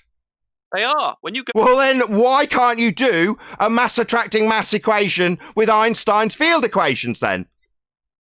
Because that is four-dimensional where there is no attraction. Oh, I see. So in 4D, you don't have mass attracting mass like you do in 3D, but yet they're the same. No, they're fundamentally different then. Correct. Yeah, I know I'm correct. So these two aren't translatable into one another. Yeah, very useful you being here to tell us that 4D and 3D are different geometries. Yeah, we already know. You're trying to fit a cube through a circular hole, and it doesn't fit. And you're just saying, look, in the other dimension, it does fit. Well, it makes no sense. I can show you how, when you translate it into 3 dimensions, it becomes... I don't ask for 3 dimensions, though, do I? I ask for it done in Einsteinian 4D. But you live in 3D. I know, so we don't live in Einsteinian worlds, then? Yeah, I know. Yeah, that's right, Rumpus. We don't live in a 4D Einsteinian world, now do we? No, we can't. No, we don't! You heard it here first, ladies and gentlemen. We do not live in the pseudo-world of Einstein. You heard it from a fundy himself. We can't perceive it, but there is a 4D world out there. Oh, you've just told us that we don't live in it, but we can't perceive it, but there is a 4D world? Correct. Were you delusional? If we can't perceive it, it doesn't exist. Are you delusional? We don't have the imagination to understand it. Oh, we need imagination for this delusion of yours, do we? Can you shut up in Discord? G+, can you shut up? We need imagination for this fantasy of yours, do we? You need to have an understanding of maths, and you need to have an maths is abstract. We're talking about physics and the physical reality. And Einstein isn't that. Show that it's true. You can show that it's true by physical things. Oh, really? Can you show one mass attracting another mass in 4D pseudo-Riemannian force space? That would be Einstein's field equations. No one says that it does. Well, according to you, it's the same as 3D time and space being the same as 3D reality, but yet you can't do it. Well, then they're not the same. That's why one's 4D and the other one's 3D. They're different. So they're different things then, yeah, and we don't perceive or have a 4D world. That's not perceivable, right, according to you? Around in it. We can't move around in it, correct. We can't move around in Einsteinian 4D pseudo-worlds. Yeah, we know, it's not real. But you need to have some intelligence, and you need to have... Oh, it's me being too thick. Is it your time over? Move to the ad homs. Well, I just thought you... Well, that's the problem here. If you could understand... Oh, so it is moved to the ad hom, so let's kick him out. Didn't take the subtle hint. No, I'm not going to listen to your ad hominem attacks on me. Piss off. You can get out now. You've been absolutely annihilated. Let's make it plain what Rumpus has conceded here. No, you can't describe mass attracting mass. Can't even be calculated with Einstein's 4D phony space-time. Can't even be calculated. He's admitted it. Why? Well, because 4D is not 3D. They're completely different. But yet he simultaneously claims one's translatable into the other. When you ask him how you can do it, he'll say, well, I'll just use 3D. I'll dilute down the fact that I'm just using the 3D mechanics when saying that it's doable or doable in a mathematical construct that doesn't even exist. According to him. Yeah, we don't exist in space-time. It's a concept. Yeah, admitted here by your fundy priest Rumpus. I thought we just got a first quote of 2021 there, Nathan, from the Rumpus. We'll have to trim it out a bit, but didn't he just say, yeah, I know we live in 3D space, not Einsteinian 4 space? That's correct. He conceded we don't live in Einsteinian 4D space-time. That's right. He conceded that. somewhere out there. You simply don't have the imagination for this, so that's the problem. Well, that's what he admitted, that the only way the Einsteinian 4D is through imagination. He said it. Just before it's lost, I just want to point out to the audience that since 1915, Albert Einstein's theory of general relativity has been and is the currently held description of gravity by mainstream pseudoscience. Mass attracting mass is 106 years out of date. Not only that, the conclusion where we started, right? So we can come to the full circle conclusion. There's an assertion in regards to the moon that it's causing tides. Somehow that's still part of your heliocentric rhetoric. And yet the maths of Einstein couldn't even calculate that. Can't even make an attempt to it. It doesn't work with more than one mass. Yeah, 4D phony space-time that you all think you live in? Yeah, you don't. And when it comes to your claims that things like the moon are causing the tides, your maths, your reified maths, that abstract language you're using to describe this stuff, it can't even calculate your claim that the moon is attracting the oceans. Can't even calculate it. I've got a question on that for Brian, Nathan. Yes, I think I heard another admission from the Rumpus there, where he was saying, basically he admitted that in Einsteinian, you can't have any movement. Any calculation can only be static. It's just a static position. That what you can't calculate any movement in the Einsteinian. That's the purpose of the reduction, for want of a better, or having to move it out of that pseudo-Romanian force space, because the maths can't do it. It can only cope with stationary. Certainly sounded like that was a confession he made. There was quite a lot of interesting things that came out of today's discussion with Rumpus, some of which should have sent chills down the spines of people who believe in a sphere Earth. You know, things like you haven't got the imagination for it. Oh my God, if I was a Glober, that would definitely send chills down my spine. Quick shout out to Julio Pabon, who says 3D into 4D definitely not doneable. I think that was one of my verbal slip-ups that he's referring to. Thank you very much for the super chat there, Julio Pabon. Really appreciate the support.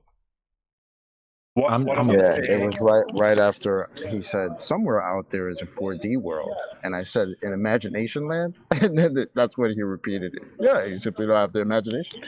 Yeah, thanks, Rumpus. I wanted to address. We can't imagine it, and we can't calculate it. How do we know it's real? We don't. It's not. It's abstract. It's merely a description in an abstract world that doesn't exist. Go ahead, Anthony. I wanted to point out his contradiction, because he's told us for the longest of times that the definition of weight is mass times the acceleration due to gravity, and it's measured in newtons.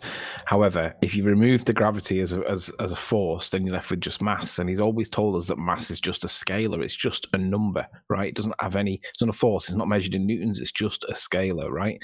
Yet he admits that mass attracts mass. Well, that means that it's not a scalar.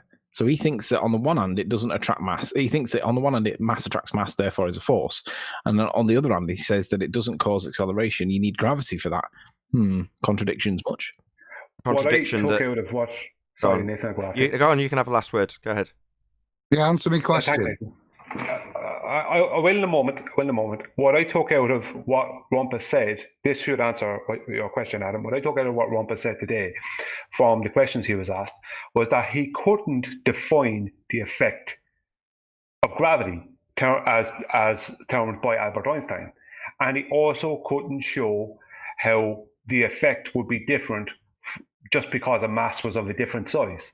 He couldn't show any of those things. He couldn't define the effect that Einstein was speaking about, and he couldn't show how that effect would be more or less depending on the size of a mass. He couldn't show how that would happen or not happen. Does that answer him? With that, I'm going to say if you are watching this on either Nathan Oakley 1980 or Nathan Oakley Premiering streams, then stay tuned, as there will be an after show to follow. Unfortunately, if you are watching this live, this is where we bid you farewell. A huge, massive, enormous thank you to all of you who smashed the super chat, liked, commented, shared, subscribed, or joined as a Nathan Oakley 1980 channel member. I've been Nathan Oakley. Stay tuned if you're watching on a Premiering stream, and I'll see you all in the next video.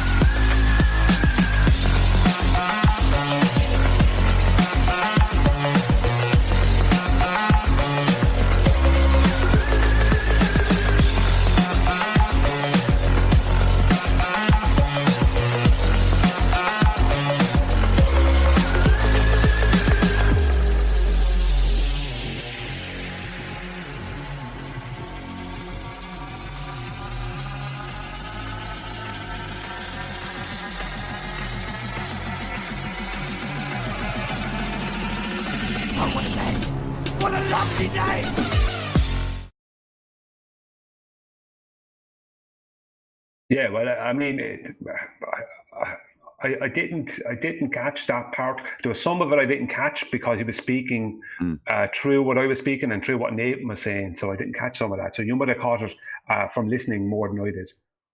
So maybe I didn't answer your question correctly.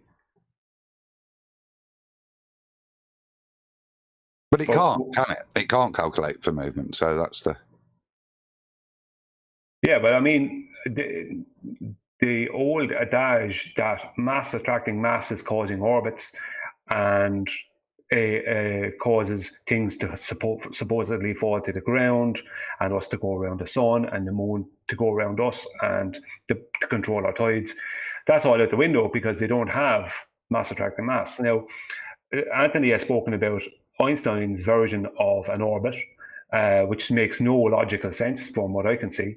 I could be wrong, but basically what I got from Rumpus was that he couldn't answer what the effect termed by Einstein was. Einstein never defined it, so all you can do is make something up. He never defined what he meant by mass within what he was talking about or what he meant by effect. And he attempted to. No, let's just correct that. What he does is he has to immediately move to the 3D world and say how it's translatable. That's what he does at that stage. Oh yeah, but I mean, I'm speaking about within Einstein's theory of general relativity. Rumpus couldn't define what Einstein meant by the word effect. He also couldn't show in any way, shape, or form how a differing size mass, I have to use that word, I don't like it, would change the strength of the effect. If you understand what I mean. Well, I'm still right, and I'm still going to assert the same thing, and that is, in my opinion, why it's got the same title, even though it's a totally different thing. So at that stage, when it can't be done in Einsteinian pseudo-4 space, that's where you've got the same word, so you can just equivocate and start describing the mass-attracting mass, which is what he needs at that point, right? Yeah, no, I mean, at that point, he has to go into reducing. I see he calls reducing. I call changing Einstein's field equations to come up with a mass-attracting mass ideology. You know, yeah, I totally agree with that's that. the point that you've got him in the corner, because he's got to do the bait and switch. He's got to change what is effectively superseding or replacing the original mass-attracting mass assertion into a maths that can't even calculate for that. And at some point, because it's got the same name, he'll just use the former rather than the latter. Yeah, but that's the thing about it. As soon as he starts going into that, I want to always bring him back to the current. What I was going to ask him, but obviously his behaviour was out of line, so he got thrown out. But the last thing I was going to ask him was, what is the currently held description of gravity by mainstream science? And he has to say Albert Einstein's theory of general relativity, which is not mass attracting mass. He has nowhere to go. Keep on bringing them back to that. Not that I'm saying anyone should argue with him. Shouldn't argue with him different or debate him different. That's not my business. I'm just saying, keep bringing them back to what's really going on in his model.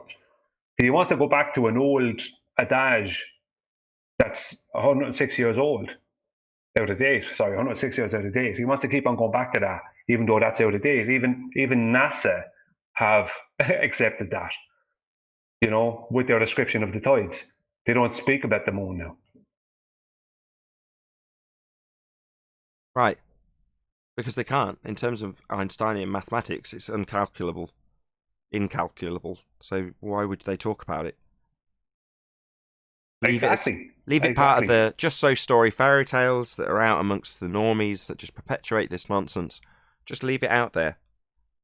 Don't correct it. Don't talk about it. Don't highlight the fact that you can't calculate it with Einstein's maths. We'll do that, though, all day long. While they say, oh, well, I just go back to the 3 space. Well, what about doing it in 4 space? Well, you can't have mass attracting mass in 4 space. What? No, they're the same, are they? One being mass attracting mass, which you can't do in 4 space. Oh, right. Sounds very different to me. It's because it is. It's because it's just total different nonsense. The new hotness, as Chocolate calls it, isn't hot. It's just another pseudo nonsense. Yeah, I absolutely agree. That's why I want to, I have been doing it, and I want to keep on doing it. And that was the first time I got to do it live with Rumpus. Was that define this effect that Einstein speaks about, that is called gravity? They can't define it because Einstein didn't define it. He never defined what he just said. And gravity is an effect caused by the curvature of space-time by mass. Although he said it slightly different. That's the basics of what he said. It's like, well, he did define it though. He did say gravity is the effect of the curvature of space-time. The effect being the curvature of space-time. And what's gravity? The effect of the curvature of space-time. Yeah, but what is it? What is the bending effect? of space-time?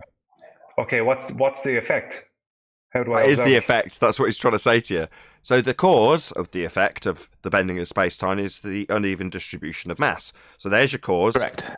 Right? So your effect is what's termed gravity, right? That effect called gravity. Well, what is gravity? So you're asking the wrong way around. Anthony's saying, well, the bending of space-time. Well, what's that? Well, no, what's gravity? Well, according to the current rhetoric, it's the bending of space-time. So it's not. So the effect, for me to observe this effect, I'm supposed to believe that the bending of space-time is the effect, and the effect is not things falling to the ground. That's trench level speak. That's what he did here when I say you've got him in a corner. What he does is the effect of bending of space-time is mass attracting mass. Oh yeah, but I don't listen to any of that nonsense. Yeah, but that's what he's effectively saying. Yeah, but he's wrong. But I don't mind. He can say it all he wants. But I just keep on to get where he's wrong. Keep asking the questions to bring him back to how he can't. He has to make it up. He has to make it up. These people have to make it up because Einstein didn't define it. He just said all he said was the word effect. That's it. He never defined what the effect was. Show what is this observable effect. You know, is it supposed to be where a star is supposed to bend around the back of the sun? No. This is where this is where your bait and switch comes in, and you start asserting your force of attraction with mass attracting mass. That's what happens with you. You can take it off into the illogical of what they've then no longer got in force space, but that's not what they actually do. What they then do is, against a lot of resistance from us, try and dilute that down into 3 space, where mass does attract mass, and you've got a force you can assert. Well, but they've both got the same name, right? Both called gravity. Well, yeah, but I mean, at that stage, I have to ask him then, you know, if I change the equation E equals mc squared, will it still be Albert Einstein's equation? Yeah, and they will have to say no. Exactly. That's where we got to. As a comparison, if I say that this equation is now going to be used as this equation, something totally different. In this case, I'm not going to use Einstein because I can't assert there's a force and mass doesn't attract mass. I can't even calculate for it. But I'm going to use Newton. Well, is Newton the same as Einstein? Yeah. Well, wouldn't you fail to actually calculate anything attracting something else with 2 bodies of mass in Einstein? Yeah, that's why I'm going to use Newton because they're the same. That's what they do. Oh yeah, I mean, they're going to keep on trying to bring it back, but every time they try and bring it back, I just ask them the question. So, what is the currently held description of gravity by mainstream science? And they have to say, because they can't not, it's Albert Einstein's theory of general relativity. And does he account for any more than one mass in these field equations? They have to say no. And then they're going back to, but we can blah, blah, blah, blah. If you change that, if I draw a mustache on the Mona Lisa, can I still claim it's Leonardo da Vinci's? No, he didn't put a mustache on the Mona Lisa. Yeah, we had this last time. It's great. But I messed with it afterwards. It's a great analogy because the response from the Fundy by analogy would be, it's how he would have drawn a moustache on the Mona Lisa. It's how he would have done it. And in fact, here today, I've got a letter where he describes how he would have put a moustache on that Mona Lisa. So it's how he would have done it. It's how he would have wanted it. I can divine his thoughts. Yeah, I know. But that's what they have to do. They have to try and divine Albert Einstein's thoughts, isn't it? That seems to be what they have to do. Exactly. Nathan, you can extend it because what they actually mean, they'll do it and go, he was such a visionary, he knew that the Sharpie marker hadn't been invented then, so he was waiting till science got to a stage of the Sharpie marker so he could understand it to somebody to put that moustache on. Yeah, he knew how he would hold his pen because it has to be done in a Sharpie marker to make it culturally relevant. So he would have described how the Sharpie would have been held because he knew all about it. But he would have done, knowing that I know how he would have felt about it and that I know about Sharpies, then I know that he would have taken into consideration how the wrist must be held when using a Sharpie to draw a moustache. That's exactly what Lou did. He built into the future in his model a way in which his art could be merged with the Sharpie marker and it'd be exactly the same thing.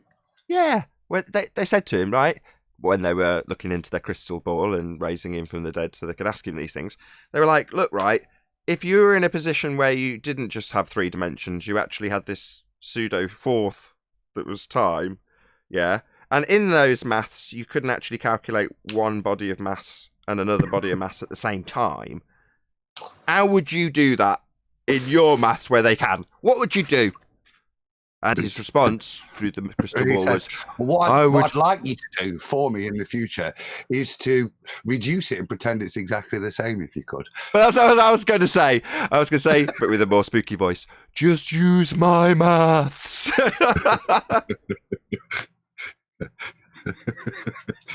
It's just nonsense, isn't it? Indeed.